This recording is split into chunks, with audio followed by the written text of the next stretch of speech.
لہذا ان کو یہ معافی ہے، اب آئندہ کوئی ایسا نہ کرے کہ وہ اس کو چاہیے کہ وہ انتظار کرے، باہر کھڑا ہو، اور جب اللہ کے نبی علیہ السلام خود تشریف لائیں تب بھی کچھ عرض معروض پیش کرے۔ تو اللہ کے نبی کا ادب خدا پاک نے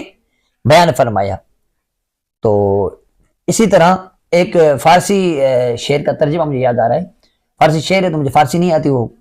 ترجمہ میں مجھے یاد ہے، میں نے پڑھا تھا کہ کتاب میں، کہ ایک بزرگ فرماتے ہیں کہ بندہ 1000 مرتبہ نا مشک اور عنبر سے اپنے منہ کو دھوئے، 1000 مرتبہ مشک اور عنبر سے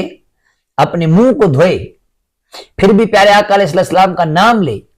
محمد مصطفیٰ علیہ السلام کا نام لے، آخر نبی علیہ السلام کا نام لے، تو فرمایا کمال بے ادبی است، یہ بھی کمال کی بے ادبی ہے، یعنی پھر بھی اس کے منہ اس لائق نہیں کہ اللہ کے نبی کا نام لے۔